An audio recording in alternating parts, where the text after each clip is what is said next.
Hi, everyone, and thanks for coming to our Title VII cases review. This is an invitation-only webinar, and we would like to thank the Supreme Court Historical Society and the Hazen-Polsky Foundation for helping us put this on today. I'd like to start out by introducing our special legal guest, our special legal expert, Elizabeth Prelogar. This is a brief summary of her very impressive experience. She is a partner at Cooley currently. She was the assistant to the Solicitor General at the Department of Justice. She's argued 7 cases before the court. She's clerked for Justice Ginsburg and Justice Kagan and Judge Garland. Any of those would be impressive, let alone all 3. And she was a member of the Mueller Special Counsel investigation. And I'm gonna turn it over to her to say a few words, and maybe she could also tell us her special connection to these types of cases, the Title VII cases. Thanks so much for that introduction, Kathy, and I'm delighted to be with all of you here today. Thanks so much for joining us virtually for this presentation. I have a very special connection to this program because for at least the last 2 summers and maybe even summers before that, I've participated for the live program when everyone was able to gather, and it's just fantastic the work that Street Law does, and it's been very inspiring to me to work with teachers around the country and to kind of talk through how to harness pedagogy around teaching Supreme Court cases with students. And so I'm just really delighted to be able to participate in the webinar today, and I appreciate the invitation to join. Great, so we're just going to start out with some logistics of how to participate in the webinar. So there's all sorts of ways. One is, and our preference would be for you to leave a question in the Q&A, which you can probably find at the top or the bottom of your screen. And when you leave questions, if you could glance over the other questions that have already been left to see if any of those questions are very similar to your question. If they are, and you'd like to add a comment as a sort of follow-up on that question or an add-on to that question, that would be great. Or if there's a question that's exactly like your question, you can upvote that question. So when we get to the Q&A part of the presentation, which we plan to leave plenty of time for Q&A, that we can answer the questions that have been upvoted the most first, because they would in theory have the most interest. So the other way that you can participate is through chat. So, and for the chat function, you probably all used chat before. Please just make sure that you choose panelist if you want to just communicate with us here at Street Law or Elizabeth, or panelists and participants if you want everyone to see your comments. Use the chat function, especially if you're having technical issues, if you can't hear us well, something like that. I'm also going to ask you to use it in just a moment. And if you really have a burning question that cannot wait, you can raise your hand. And this might work well too when we get to Q&A. There might be time where it's appropriate to raise your hand as a follow-up to an answer or something. So there is a hand raise function as well if you would like to ask a verbal question. So we would love to know who is here today so that we can sort of direct our comments, and also because I'm sure a lot of you would like to know who is here today. So Ben Marks from our staff just put up a poll, and we've invited 3 special groups today: the Supreme Court Summer Institute alumni, applicants for the 2020 SCSI, which unfortunately we had to cancel, and a handful of teachers who participated in our Summer Institute for Law Teachers last summer. And then we have some special guests, including some Street Law staff. While we're taking the poll, please use the chat function to introduce yourself. We'd love to know who you are, where you're from, and if you've done SCSI before, we'd love to see what year you participated. So I will say that I just recently retired from teaching, and I was an SCSI 2002 participant, and that's actually how I started getting involved with Street Law and why I'm at Street Law now. So I don't know if there are any 2002 participants out there, but if so, it's nice to have you here. And I forget which week I was, but it was definitely 2002. Oh, great. I already recognize some names. That's awesome to see some familiar names. And it looks like we are mostly SCSI alumni, so that is fantastic. And hopefully some, those of you who are applicants, future SCSI participants. We're going to talk about a lot of different materials today. So if you're wondering where those materials live, this QR code, if you just hold up your camera function, you don't even have to have a QR reader. If you just hold up your camera, it will take you to a document that has links to all the documents I'm going to talk about today. And also a link to this PowerPoint if there are things you'd like to use in the PowerPoint. Except for the 2 stock photos on the next page, all of the photos in here are my photographs that I took on the day of oral arguments, so you are free to use them without worrying about licensing. And there's a bit.ly link if you'd rather not use the QR code, you can do that and get to all of these documents. I'm going to start out with talking about the human interest stories behind Bostock and Zarda before I turn it over to Elizabeth for the more legal discussions. And we all know that, that the human interest part isn't the most important part of a Supreme Court case, but we also know that students love to hear those stories and to put the legal concepts into perspective. So their stories are in the case summaries that that you will link to in the document that I just told you. So you don't have to take notes on this or anything. All this information is in the case study, in the case summary. So Gerald Bostock was the Child Welfare Services Coordinator for the Juvenile Court in Clayton County, Georgia. He ran a program called CASA, the Court Appointed Special Advocates Program, and by all reports, he was exceptional at his job. He had statewide and nationwide recognition for his job. Things were going very well until Mr. Bostock started to participate in a gay recreational softball league. And not only did he participate openly in that league, but he encouraged the other players in the league to volunteer with CASA. This got some negative attention and a lot of criticism from some powerful people in Clayton County government. And shortly thereafter, there was a meeting where there were some derogatory comments made towards Mr. Bostock. And then the CASA program was audited. Mr. Bostock felt strongly that this was a pretense and pretext, and that it was a way of them discriminating against him for his participation in the league. He was shortly thereafter fired. And after his firing, he was told that it was he was fired for conduct unbecoming a county employee. So he filed suit in federal court. And I'll leave the story there for Elizabeth to pick up on legally where it went from there. And I'll talk about Mr. Zarda for a second. So it's interesting to note that Mr. Bostock is the petitioner in his case, which means he lost at the lower level. Mr. Zarda is the respondent. He actually won at the lower level. Unfortunately, Mr. Zarda passed away several years ago in a base jumping accident. So base jumping is an extreme sport, sort of like skydiving.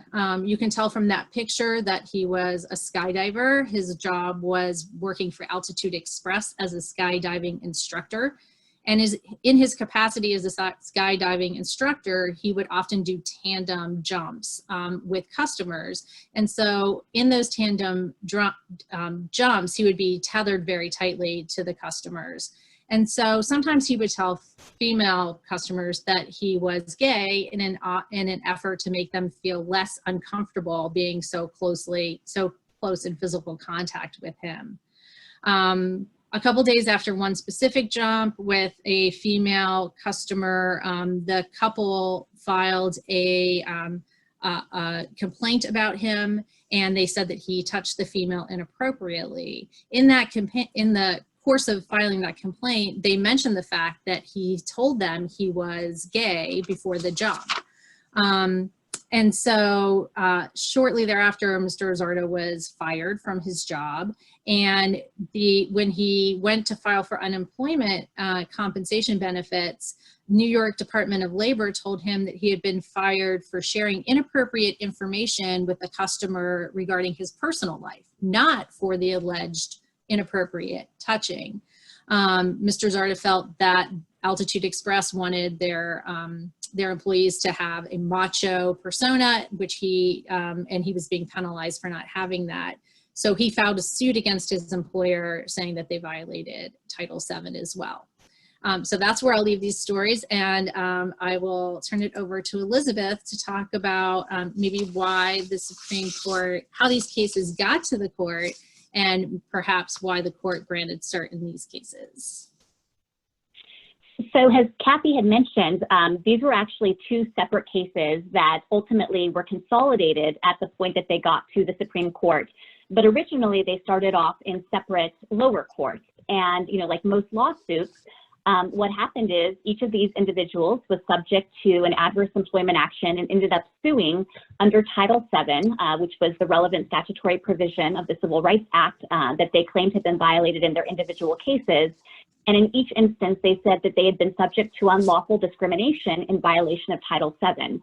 And after, you know, a lower court decision that then went to the Court of Appeals in each geographic region, they ended up with a split decision. So in Bostock's case, and I apologize that my video keeps going out, but hopefully you guys can still hear me.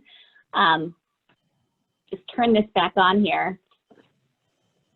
Seems like always the case that, that my video goes out when I'm in the middle of an important meeting. But in any event, the Second Circuit in Zarda's case held that he was protected and that this discrimination on the basis of sexual orientation violated Title VII.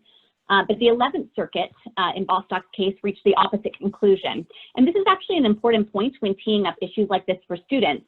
One of the most common reasons that the Supreme Court takes cases is when there have been different decisions in the regional courts of appeals that lead to kind of opposite results. What this also means too is that there can be arguments on both sides and judges have disagreed. So it can tee up kind of a range of interesting issues. But here, the court ultimately recognized in its opinion that the reason it granted cert was precisely because of these split decisions based on how the lower courts had adjudicated the cases. So then the cases proceeded to argument, and Kathy and I actually both had the distinct pleasure of being in the court that day. And Kathy, I think, had mentioned that she took many of these photos. You know, it's a really special experience, of course, to be able to see the Supreme Court in action. And as these photos demonstrate, these cases generated a substantial amount of interest. You know, this is a landmark issue.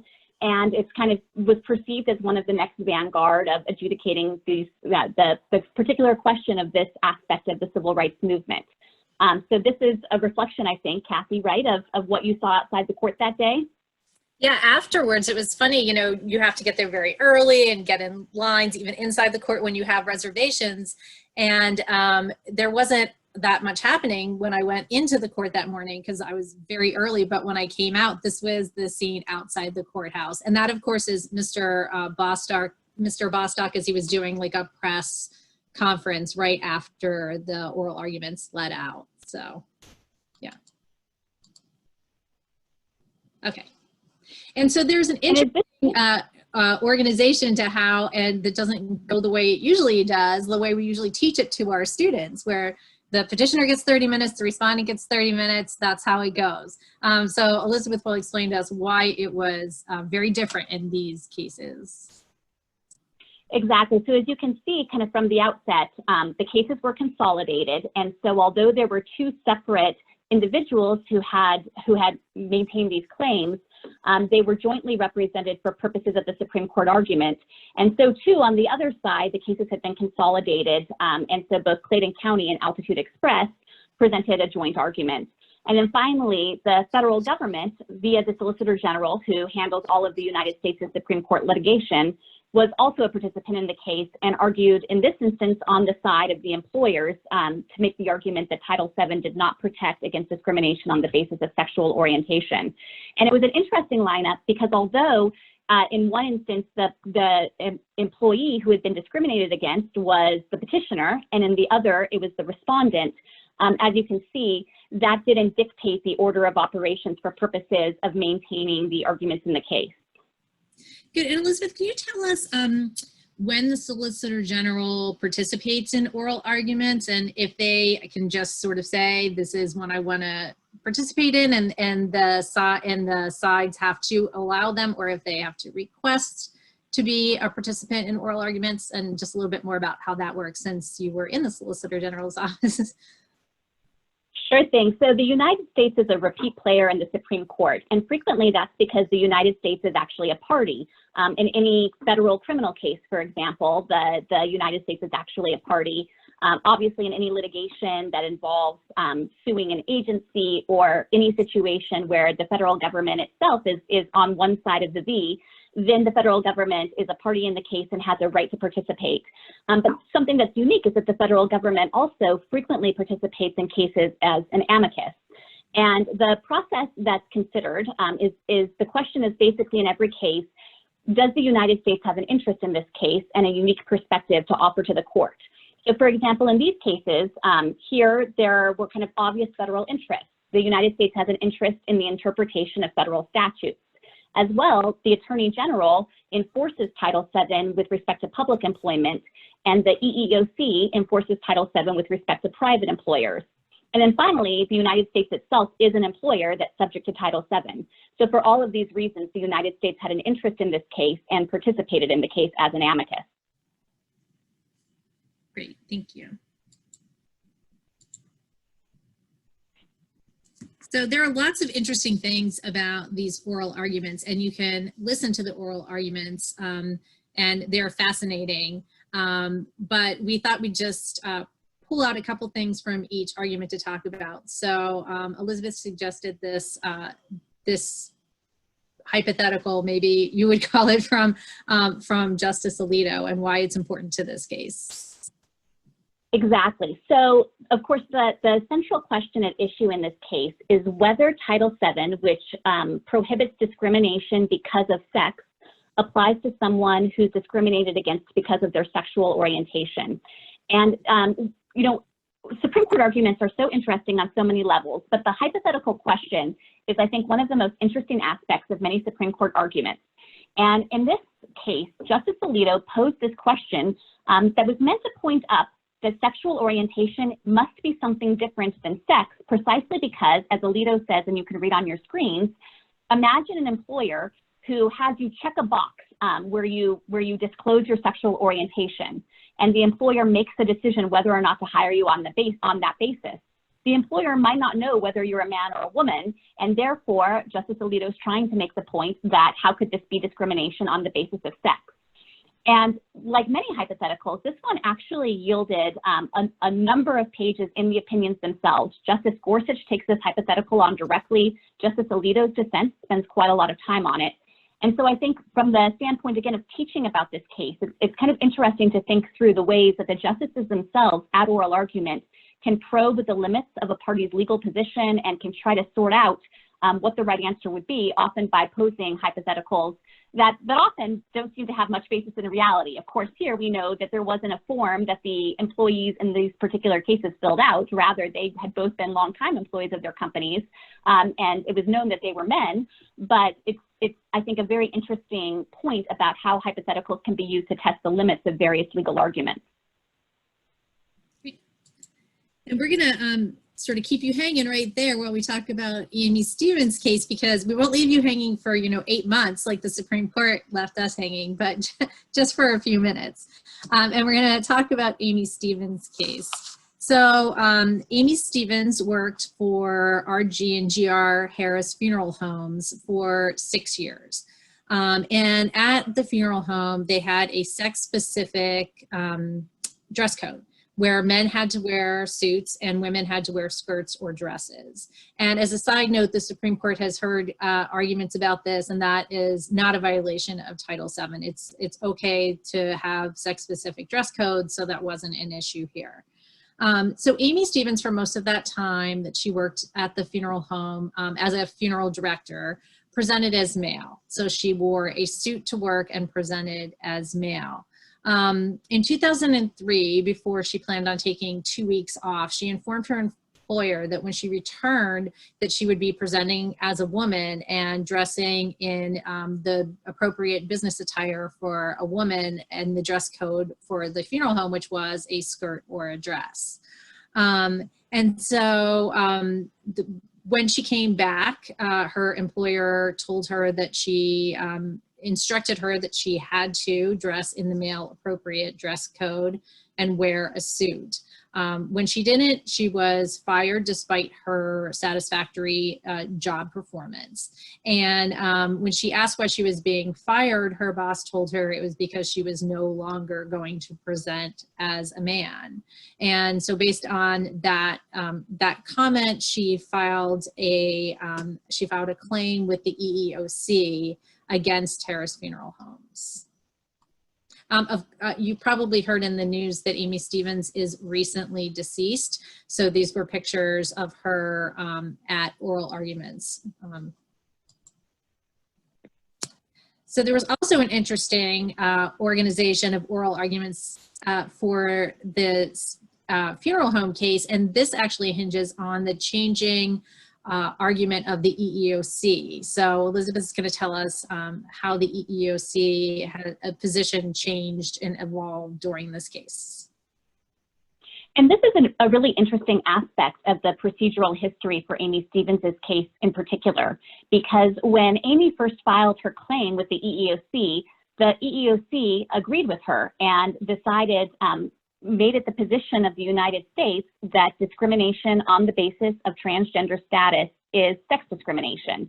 And so the EEOC actually pursued her claim and was on Aimee Stevens' side. But then as the case progressed, there was a change in administration after the presidential election. And at that juncture, the United States changed its position on the proper interpretation of Title VII. And so the EEOC then took the opposite position that Title VII's prohibition on discrimination because of sex does not apply to discrimination based on transgender status. And so by the time the case arrived in the Supreme Court, the United States, and here again, the Solicitor General representing the EEOC, was siding with the funeral home employer in the case. One other kind of just little interesting tidbit of trivia for Supreme Court followers is here, as you can see, Aimee Stevens won her case in the lower court, so she was technically the respondent. But in the Supreme Court, her counsel argued first, and that's not normally how it's done. Usually it's the person who lost who goes first, and then the person who won. I think the reason the court switched the order of arguments here was to map on to the cases involving sexual orientation discrimination, because there, as you'll recall, the employees who had been terminated were the ones who presented their arguments first. And these cases were all heard on the same day. Thank you. So, so this piece that we pulled out right here for oral arguments from the Harris Funeral Homes case, we pulled this out because it sort of is a hint to what will come in the decision. So Elizabeth, do you want to talk about this exchange between Mr. Cole is the advocate for Aimee Stevens? That's right. And so as you can see, kind of reading this passage here, Justice Gorsuch, who, spoiler alert, and in case you don't already know, is the one who ended up writing the majority opinion in the case. But Justice Gorsuch is focusing on this idea that if in fact you have a textual question that's really close and it's just very hard to figure out, is the premise of his question, very hard to figure out whether or not sex should encompass discrimination on the basis of transgender status, he's asking, is it appropriate ever to consider kind of the consequences of a ruling in either direction? He refers to the massive social upheaval and this idea of judicial modesty, that if there's going to be any kind of groundbreaking pronouncement, it's more appropriately coming from the legislature rather than unelected judges. And so I thought, particularly once you see his opinion, which was actually written as though this were not a close textual question at all, and he thought the text was very clear, I thought it was interesting to look back on this particular aspect of the oral argument, where he's really kind of pressing on this question of what is the proper role of the judiciary. Yeah, and I'll mention that Mr. Cole did sort of press back on that idea that there would be massive social upheaval and said to him, there hasn't been. In fact, one of the things he said is that there are transgender attorneys and people in the court today who are using all the different bathrooms and there's no upheaval. There's nothing, you know, there's nothing there's no upheaval going on. So he did push back on the idea that it would cause upheaval. So the decision was handed down just recently. I'm sure we all saw it in the news. Some of us, I know from seeing the names of the people on the chat, some people presented this case to their students, and they had students emailing them all excited about the decision. And so this decision is a consolidated decision. So the cases were argued separately, but the decision came down together. 6-3 for the plaintiffs in the lower court, Bostock, Zarda, and Stevens, with, of course, Justice Gorsuch writing the majority opinion, and we will get Elizabeth's opinion on whether that was something surprising or not surprising. But I did want to show you the front page of the actual opinion, because I think it just makes an impression of all the cases that are put together to make this one decision. So Elizabeth, I'll throw it over to you to talk about sort of, I saw it in one article, and I forget what the source was, maybe Vox or something like that, but it was like, all you have to do to understand the opinion is to read these 5 sentences. So these are the 5 sentences. That's exactly right. So the Supreme Court held that Title VII forbids discrimination on the basis of sexual orientation or transgender status because it ruled that, and this is, I think, the key line, sex plays a necessary and undisguisable role in the decision, exactly what Title VII forbids. And so the principal holding in the case, and as you'll recall, Title VII itself doesn't expressly refer to sexual orientation or transgender status. The only relevant language was this discrimination because of sex language. But what the majority opinion concluded is that someone who is fired on the basis of their transgender status or on the basis of their sexual orientation is necessarily being fired in part because of their sex. Because if you hold the one constant and you look and see, would the employer have reached a differential decision based on an opposite sex person, the answer would be yes. And so just to try to clarify that, you know, if an employer fires a man because he's attracted to another man, but that employer would not have fired a woman for being attracted to a man, then necessarily it's the sex of the man that is playing some role in the decision to subject the person to that adverse employment action. And so for that reason, Justice Gorsuch, on behalf of the court, concluded that sex is a necessary ingredient in that decision.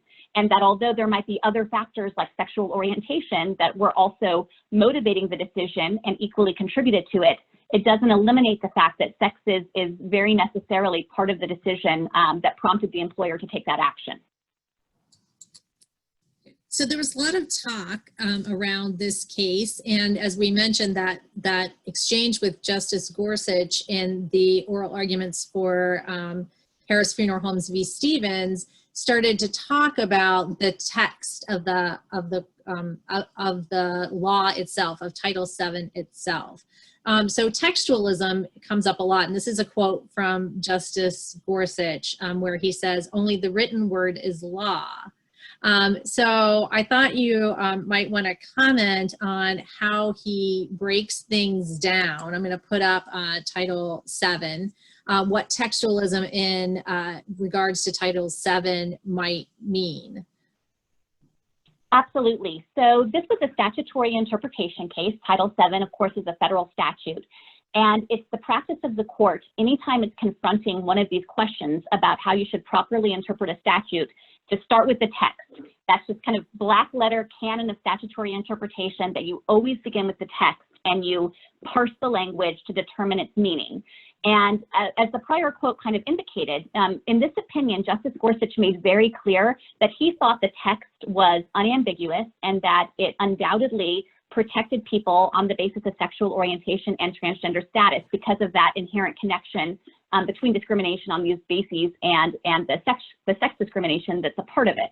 And as a result, he believed that you could both start and end with the text of the statute. And what he was trying to say is that although there were arguments on the other side that Congress could have never imagined that back in 1964, when the statute was enacted, that this language would necessarily produce the result of protecting people based on sexual orientation or based on their transgender status, that it's not appropriate to consider those kinds of extra textual considerations, those kinds of unanticipated results, because the core function of the court is to interpret the text and give it its plain meaning. And here, as several of these bolded words emphasize, what Justice Gorsuch did is he kind of marched through this specific language and he considered what each of these statutory phrases or words meant and what the kind of obvious meaning of them was. So just to kind of march through them, he begins his opinion with kind of a lengthy several paragraph discussion that actually marches through each of these words. So for example, with the word sex, he actually noted that there was some dispute between the parties on exactly what that referred to, but he said that using kind of this definition of being a man or a woman based on reproductive anatomy was a plain, ordinary understanding of sex, and that nothing about the result of the case turned on interpreting that term any other way. He then looked at these words because of, and he said that there was prior precedent establishing that these words in the context of Title VII point to a test of causation, and he called it the but-for test of causation. That if you are fired because of sex, it means that but for your sex, it wouldn't have happened to you. So again, that gets back to the point I was making earlier about how here, Mr. Bostock was fired because of his attraction to other men. And what Justice Gorsuch said is that was because of sex, because if he had been a woman who was attracted to other men, he would not have faced the same discriminatory treatment. Justice Gorsuch then looked at these other words, otherwise discriminates against, and he said that that means to treat someone who's similarly situated differently, to subject them to less favorable treatment. And then finally, and this was a really key aspect of the court's decision, he noted that Title VII has this focus on the individual. The question under the case law and under the statutory terms is not whether men as a class or women as a class are subject to unfavorable treatment. It's whether a particular individual has been subject to discrimination because of sex.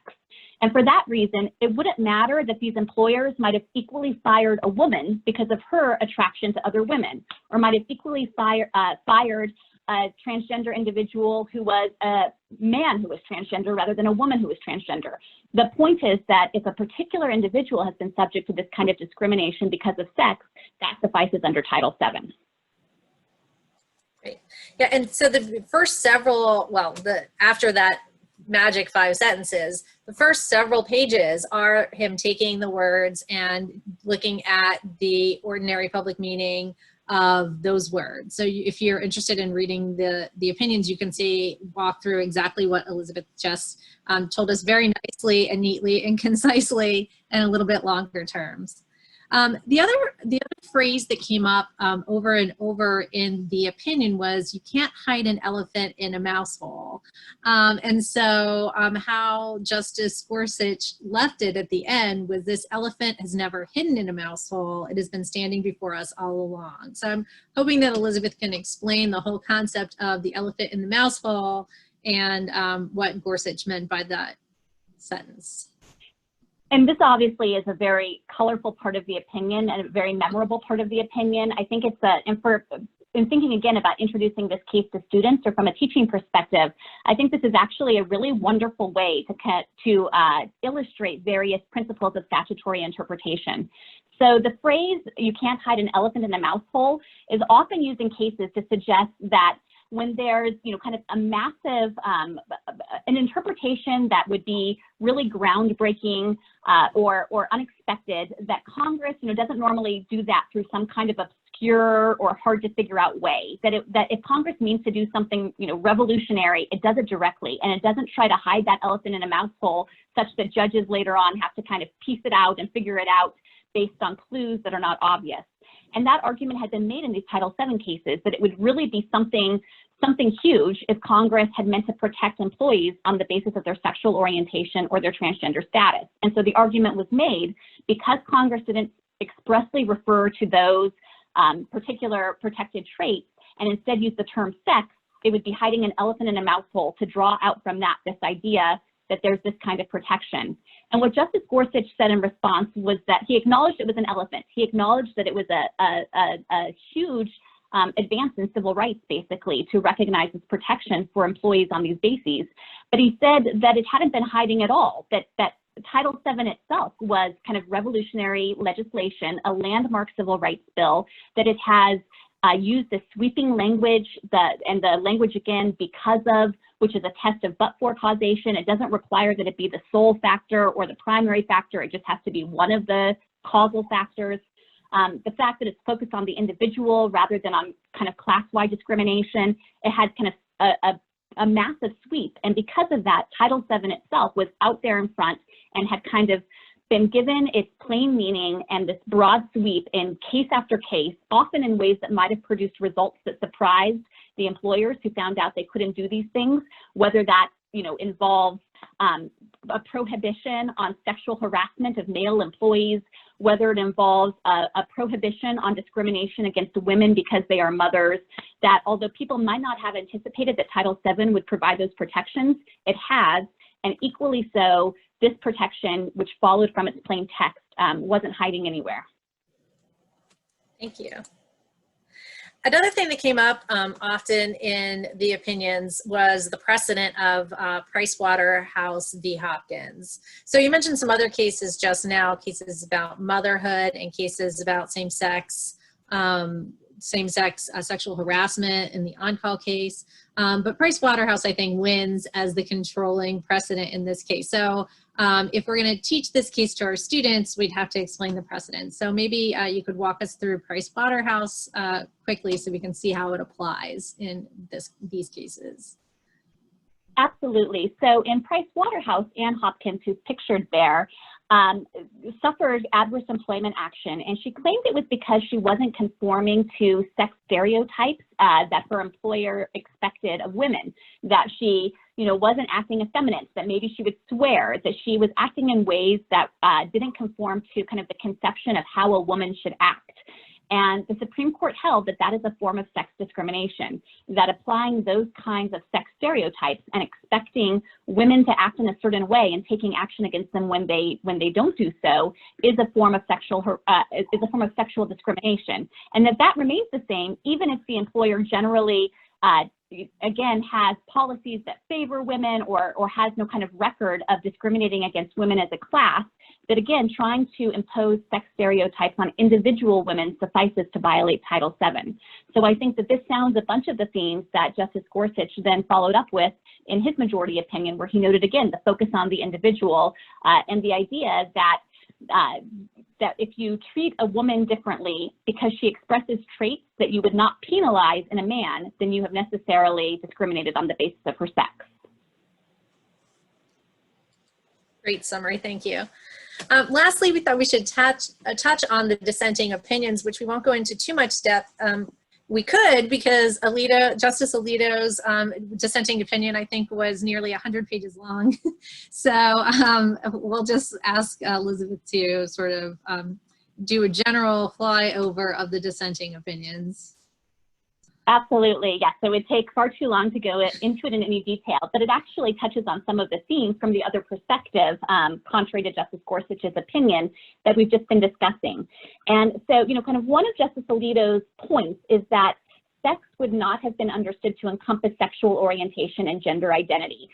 Here he was saying, you know, those are different traits that a person has, and in common parlance, when the plaintiffs in these cases, when the employees were talking about why they got fired, they wouldn't have said, I got fired because I'm a man, or I got fired because I'm a woman. They would have said, I got fired because I'm transgender or because I'm gay. And so Justice Alito was trying to kind of separate this out and make the textual argument that the term sex wouldn't have been understood to encompass these factors. Interestingly, Justice Gorsuch kind of, again, confronted that pretty directly. And here he relied on the rule that the particular factor doesn't have to be the sole factor that motivates it. It doesn't have to be the exclusive or primary. It just has to be one but for cause reason. And so he said, it might very well be the case that these individuals were fired additionally because of their sexual orientation or gender identity. No one doubts that. But they were also fired because of their sex, and that's all that is required for Title VII to be violated. And then as well, Justice Alito here with the second bullet point was making the argument that was drawn from that hypothetical we showed to you earlier, where he was trying to make the point that you don't even necessarily need to know the person's sex in order to be able to make these employment decisions on the basis of sexual orientation or transgender status. And he tried to say that that was the reason as well to interpret Title VII more restrictively. Ultimately, I think with both Justice Alito and with Justice Kavanaugh's separate dissent, the basic critique was that the court had stretched to interpret the text in a way that supplanted the role of the legislature, and that was essentially reading the text beyond its plain meaning in order to provide protection that should really be the province of the legislature to provide.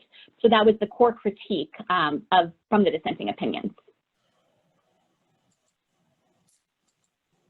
Great, so we're about to go into Q&A, and I saw that I think Sally, it popped up, Sally raised a hand, but now I'm not seeing it anymore. I'm not sure if you took your hand down or if I did something wrong, but Sally, you can put your question in Q&A and I'll make sure we'll get there.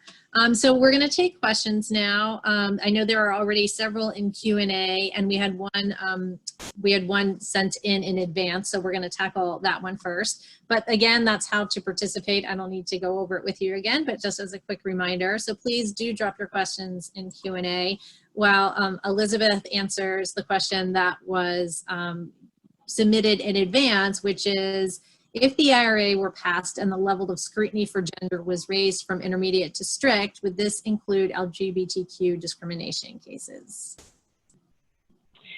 So I think actually this is a really great question, and it points up, you know, something that is going, I'm sure, to be litigated in the courts in the future, which is, what is the scope of this opinion and what effect does it have in other areas of law? What effect will it have, for example, with respect to the interpretation of the Constitution and equal protection law? What effect will it have with respect to Title IX, which is another federal statute that applies in the education sphere and uses similar terminology? And one thing that was interesting is that Justice Alito's dissent in the case kind of made the claim that the court's interpretation of Title VII was going to, you know, unleash, open the floodgates, basically, to a really expansive interpretation of what sex discrimination means that will have effect in all of these other fields. And Justice Gorsuch took kind of the opposite tack and made the argument that actually the court was not ruling on other contexts. It was only considering the statute before it. It wasn't purporting to rule on how sex should be interpreted in any of these other arenas. So I think, you know, certainly what will happen in the future is litigants will argue about that. I think undoubtedly the court's interpretation of sex and the idea that discrimination on the basis of sexual orientation or transgender status inherently means that you're discriminating based in part on someone's sex will have effect in other contexts as well. But, you know, one question going forward, whether under the Equal Rights Amendment or other areas of law, will be exactly what are the limits on that and what kind of distinctions can people draw in other contexts with respect to other statutes that might have different interpretations with respect to some of their other core terms. Great. Okay, so some of the questions that have been submitted and upvoted. This is the question. It was interesting to see Justice Gorsuch write the majority opinion. It seems as if textualism trumped originalism for him.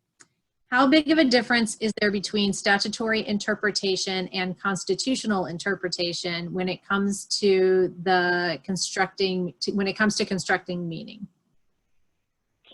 Again, that's a fantastic question. And, you know, it's interesting because I think Justice Gorsuch would say that textualism did not trump originalism. Here they aligned in the sense that the best way to understand what Congress or what the founders were doing is to look at the plain meaning of the words they used and not try to look at kind of extrinsic evidence of what results they might have expected from that language. So I think that Justice Gorsuch's textual approach to the statutory interpretation question was one where he said, we don't have to, you know, kind of get in the minds of what individual legislators in 1964 were thinking, whether they, you know, included kind of purposefully broad terms that encompass sexual orientation, maybe in an attempt to blow the whole thing up and keep the Civil Rights Act from getting passed altogether. You know, we don't have to sort that out. All we have to do is look at what the plain meaning of these words are and then give them their natural import and meaning in this context, even if that result, the sweep of the language might lead to some unexpected results. But with respect, I think one important thing also in response to this question to point out is there is one very major and basic difference between constitutional interpretation and statutory interpretation, and that's with respect to what happens if the court gets it wrong. Because of course, in statutory cases, if the court says Title VII means this this one thing, and the current Congress doesn't like that, theoretically, it can overrule the court and it can enact a new statute that kind of overturns that particular decision. And you see this sometimes, for example, with the Lilly Ledbetter Act, which reversed a Supreme Court opinion about in the pay context and the statute of limitations there. So there are situations where, there's more of a dialogue, I think, between the court and Congress in statutory interpretation cases. But of course, with respect to constitutional interpretation, absent an amendment, which rarely happens these days, it's very hard to reverse a court opinion. Usually it's the court itself that would have to do that, notwithstanding stare decisis principles. Okay, so that was a beautiful, just flowing into the next question. So I think you've already answered the first half of this question, but the second half of the question would still be up for an answer. So the question was, in its complete form, would Congress, with the support of the president, be able to wholly circumvent the impact of this decision if it amended Title VII? And then in that event, would the case have any precedent regarding other laws that involve sex written during the era in question? Great question. So yes, so the short answer, kind of ripping, and I had not even seen this question when I answered before, but the short answer is yes, theoretically, Congress could reverse this decision with respect to Title VII itself if it amended the statute to clearly carve out sexual orientation or transgender status and say that those are not protected by the general prohibition on sex discrimination. Or it could make even more fundamental changes to the statute. For example, it could change the language because of and the but-for causation test, and instead say that it has to be the sole reason that the adverse employment action happened, or the primary motivation, or language like that. Although that would obviously have ramifications beyond this particular case, and it would kind of affect a fundamental sea change in Title VII law altogether. So there would be the ability of Congress to take action here if it wanted to expressly disapprove this ruling. And actually, one little interesting thing, again, about the parties' arguments is that Congress over the years has considered any number of statutes that would actually expressly add sexual orientation or transgender status to the list of protected categories. And the parties had a debate about that and said, look, you shouldn't interpret the word sex to include this because Congress is contemplating whether to add it and expressly protect these groups.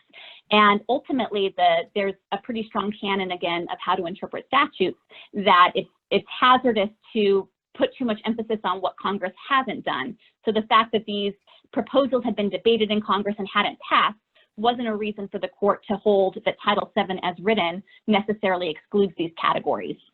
With respect to the last part of the question about the effect on other laws, I think now there's a very clear marker from the court that discrimination on the basis of transgender status or sexual orientation kind of necessarily encompasses discrimination on the basis of sex. So I think that it could have effect in other cases, even if Congress went ahead and modified Title VII itself. Okay, so the next question, Gorsuch was very clear that this ruling on the meaning of sex only applied to employment discrimination under Title VII. What does this ruling mean for equal protection claims in general? If sex obviously means sexual orientation here, why would it not be applied for all claims related to sexual orientation? And this is exactly the debate that's going to play out, I think, in the courts going forward in other contexts. And to just give one example, I'm actually involved right now in a case in the state of Idaho, where Idaho has enacted a ban on the participation of women who are transgender in any school sports consistent with their gender identity. So they can't play on women's teams. And we've sued the state of Idaho, and we're making a variety of claims, but it includes equal protection claims and claims under Title IX, which, as I'd mentioned before, uses very similar language to Title VII. And so, even in the context of our own case, which Justice Alito cited our case in his dissent, saying this is going to have ramifications in all of these other contexts, I think that litigants before the courts are going to really make a strong argument to say that the reasoning in the court's opinion clearly has application beyond Title VII. And I expect that those who oppose the policies that would extend protection on the basis of these traits will try to find ways to distinguish the opinion and say that Title VII is different and special in some way. Okay, so this next question is a great question that deals with another part of the First Amendment, religion and religious exemptions. So would this type of decision apply to private institutions such as a Catholic or religious school firing a teacher for being openly gay?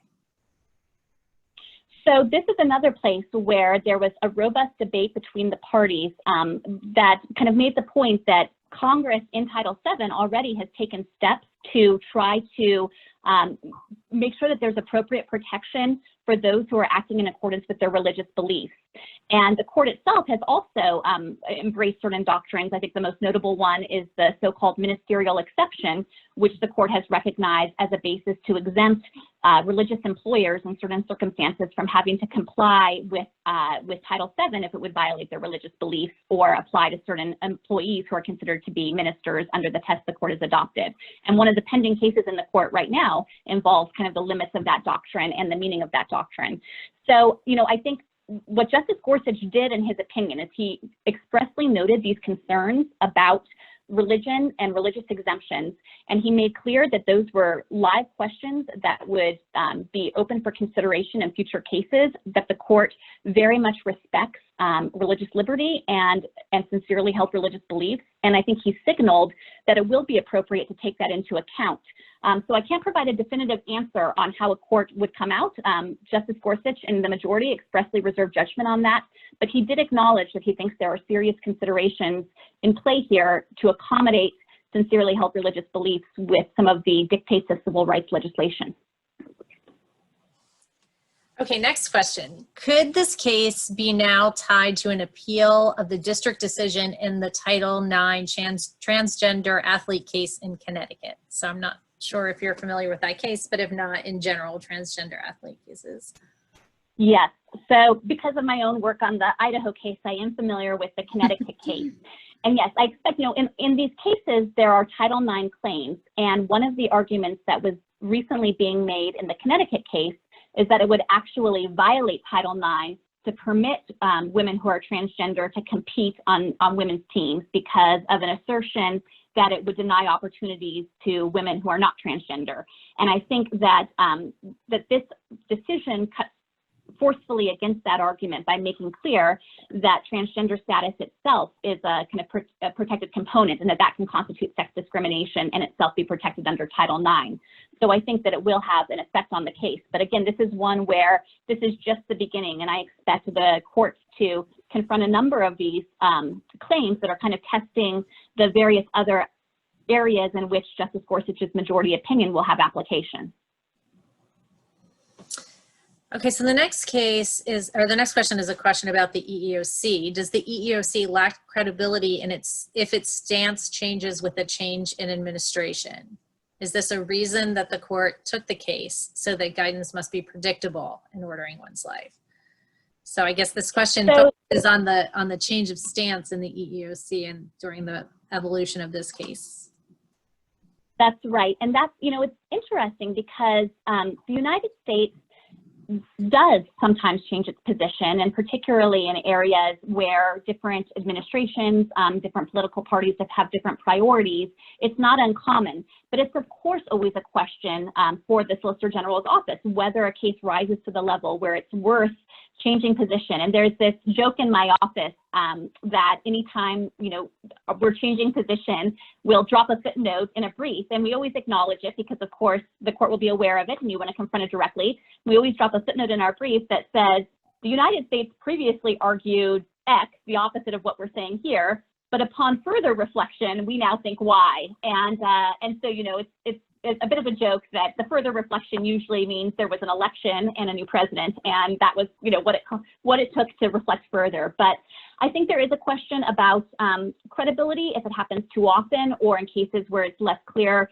what the explanation for it is. But, you know, I think that it's not, it happens in both directions, no matter what the change of administration is. So it's not unheard of or that out of the ordinary in this kind of context.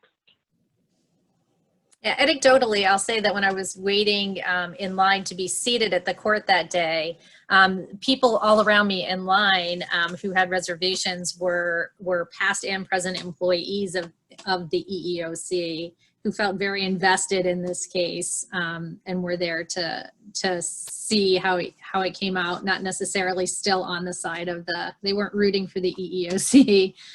So I thought that was very interesting. Okay, how does this case impact employment status within states with right to work statutes? Oh gosh, that one I don't know enough about the kind of the background principles to know how protection on the basis of transgender status or sexual orientation will necessarily affect that. So it's a great question. I'd like to know the answer to it as well. Okay, so we probably have time for maybe one more question. And so I'm going to ask, did Roberts assign this to Gorsuch to keep the majority opinion limited rather than expansive? And if you don't think that that was the reason, do you have other theories about why perhaps Justice Gorsuch was the person to be given this opinion to write?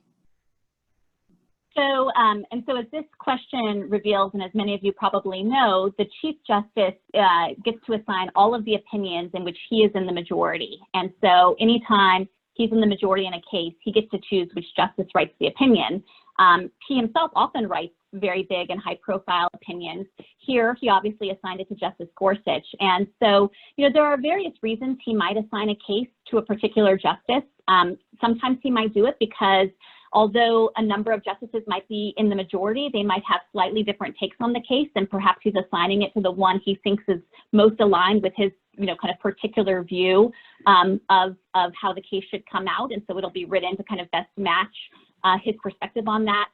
Sometimes he might assign a case that way, I would speculate, because he thinks that the justice is a little wobbly and he wants to keep the justice in the majority and make sure. I don't think that's probably the explanation here, in part because Justice Gorsuch's decision is so forceful, in part because it was a 6-3 case, and so there wasn't that much concern about losing a majority.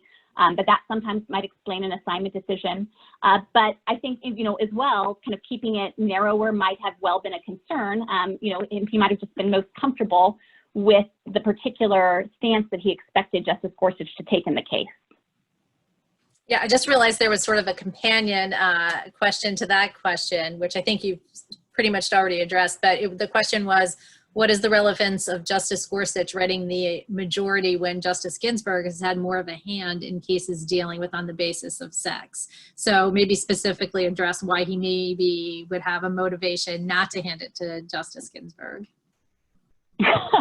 Well, I can imagine Justice Ginsburg would have loved to write this case if it had been assigned to her. You know, it's interesting. Sometimes, well, one thing might just be because this case really is written kind of in line with Justice Gorsuch's very strong textualist views.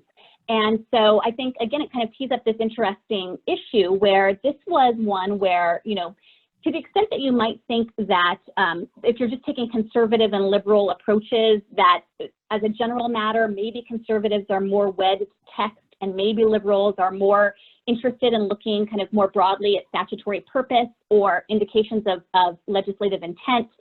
This is a case that actually kind of flip-flops that, in the sense that there was a very strong textual argument that this was discrimination because of sex, and you saw that come through in the majority opinion. And then on the other side, there was kind of an argument focused on congressional intent that said Congress couldn't have imagined this at all, and that kind of came through from Justice Alito's dissent. So it was an interesting role reversal of sorts based on, you know, kind of generalizations you might otherwise draw. Great, thank you. I was going to take a couple moments to talk about SCOTUS in the classroom, but I have a feeling from my audience you all are pretty familiar with it. The link to SCOTUS in the classroom is in the materials that you will get. I'd also like to mention that there are other cases up there right now. Of course, New York State Rifle and Pistol Association was decided not too long ago that it was actually mooted. We have the Louisiana abortion case, June Medical Services. And this part I wanted to get to do my commercial, that we also have the faithless elector cases, the one out of Washington and the one out of Colorado. And next week's webinar with Zach Tripp will be on those cases. So please sign up if you are interested in the faithless elector cases. Yeah, I'm sure you all already do that. I would mention very quickly before we run out of time that we do have a new page on our website where we offer some suggestions for at-home teaching. So I'm sure some of you know what your situation is for fall. Some of you maybe don't know yet, but if that involves at all any kind of hybrid learning or learning from home, you might want to check that out. So, of course, I want to conclude with a huge thank you to Elizabeth for her time and her expertise. It was wonderful to have her, and her answers to the questions were so concise and understandable. Sometimes, you know, it's maybe hard for lawyers to talk to teachers, but you obviously have had a lot of experience and really excel at it. We'd also like to thank the Supreme Court Historical Society and the Hazen-Polsky Foundation. And of course, we'd like to thank all of the teachers for attending today. We know most of you are in summer or even maybe worse, the very last days of school. So we very much appreciate taking an hour out to spend with us to talk about these cases. So thank you everyone for coming today. We really appreciate it. If there's the link to the materials again, and please, if you have questions, feel free to email me. Thank you.